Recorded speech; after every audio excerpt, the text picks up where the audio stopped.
Russia और Ukraine के बीच का वॉर या तो अपने अंत की तरफ बढ़ रहा है और या तो स्टेज 2 की तरफ, क्योंकि जैसी रिपोर्ट्स आ रही हैं उससे इतना तो तय है कि इतना प्रेशर बनने वाला है कि या तो पीस डील हो जाएगी या नेटो ओपनली रशिया के साथ इंगेज हो जाएगा। नमस्कार, मैं हूं दीपक मुनि और आप हैं मेरे साथ टीवी पर। तो रशिया यूक्रेन की ये वॉर अब फ्रंट लाइन तक सीमित नहीं रही। दोनों ही दिल खोलकर एक दूसरे की कैपिटल्स को निशाना बना रहे हैं। यूक्रेन ने पिछले दिनों ड्रोन्स अटैक करके रशिया की 40% रिफाइनिंग इंफ्रास्ट्रक्चर को हिट किया। रिफाइनिंग कैपेसिटी डिस्टर्ब हुई तो नेट एक्सपोर्टर रशिया खुद बाहर से तेल इंपोर्ट करने लगा। इवन इंडिया से भी रशिया ने ऑयल इंपोर्ट किया है, ऐसी न्यूज आ रही है। रशिया में ऑयल की इस वक्त इतनी ज्यादा किल्लत हो रही है कि किलोमीटर्स लंबी लाइंस लग जाती हैं फिलिंग स्टेशंस पर। ये वीडियो कुछ ऐसी ही दास्तां बयां कर रही है। जहां तक नजर जा रही है दूर दूर तक बस लाइंस ही दिखाई दे रही हैं। रशिया में वाकई में भारी तेल संकट चल रहा है, पर फिर भी रशिया के वॉर ऑब्जेक्टिव्स पर इसका कोई असर नहीं पड़ रहा। रशिया अपनी गति से अपने ऑब्जेक्टिव्स को पूरा कर रहा है। आज इन्होंने यूक्रेन के डोनबास रीजन में यूक्रेन का किला कहे जाने वाली एक सिटी कोस्टियांटिनिविका पर कब्जा कर लिया।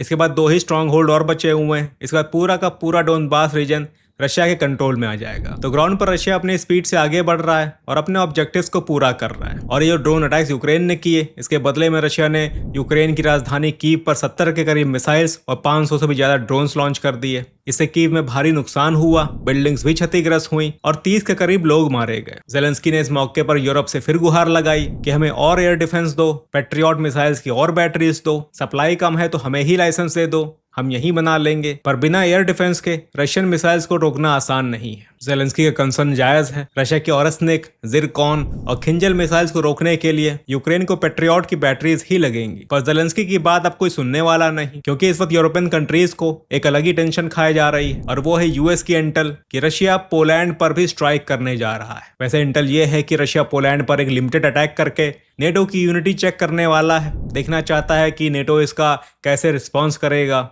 और क्या यूएसए नेटो के अंदर यूरोपियन कंट्रीज की हेल्प करने आएगा, क्योंकि ये लोग तो नहीं गए थे जब यूएसए को उनकी जरूरत थी। तो इस वक्त बजाय यूक्रेन के बारे में सोचने के यूरोप और नेटो अपने बारे में सोच रहे हैं। अगले हफ्ते टर्की में नेटो की मीटिंग होने वाली है, जहां पर ट्रंप की प्रेजेंस बहुत खास होने वाली है, क्योंकि मार्क रट नेटो चीफ अभी पिछले हफ्ते ही ओवल ऑफिस जाकर अकेले ही ट्रंप की महिमा का गुणगान करके आए हैं, जिसको देखकर ये लग रहा है कि नेटो इस वक्त पूरी तरह से डैमेज कंट्रोल मोड में है। इसको आप ऐसे भी देख सकते हैं कि रशिया को लेकर यूरोप वाले चांस नहीं लेना चाहते, क्योंकि नहीं पता कि रशिया का इन्वेजन पोलैंड पर बस एक टेस्ट होगा या कहानी आगे और भी लिखी जाएगी। सोचे क्या होगा अगर नेटो एकजुट नहीं हो पाया। अब भाई हुआ तो रशिया कह देगा कि गलती से घुसे, जीपीएस खराब हो गया, समझ नहीं पाए, ऐसा कुछ स्टेटमेंट देगा और अपनी फोर्सेस को वापस बुला लेगा। पर अगर नेटो ने रिस्पांस नहीं किया, एकजुट नहीं हो पाया, फिर तो लग गई ना पोलैंड की। इसलिए मामला सीरियस हो रहा है। इधर ईरान यूएस की वॉर में स्ट्रेट ऑफ हॉर्मुज किसी न किसी के पतन का कारण बनने वाला है, फिर चाहे वो यूएस हो या ईरान, क्योंकि जिस तरह के पॉइंट्स फंसे हैं वो इस बातचीत को वापस वॉर की तरफ लेके जाएंगे।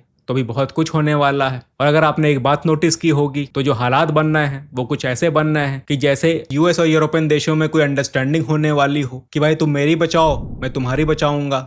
चलिए खैर, अभी एक हफ्ता तो इधर कुछ नहीं होने वाला, जब तक अयतुल्लाह अली खमनई का फ्यूनरल चल रहा है। डोनाल्ड ट्रंप ने भी कहा कि एक हफ्ता हम कुछ नहीं बोलेंगे क्योंकि हम अच्छे लोग हैं। बाद में क्या होगा ये फिलहाल अभी कोई नहीं बता सकता। तो चलिए फिलहाल के लिए इतना ही, मिलते हैं अगली वीडियो में और अपडेट्स के साथ।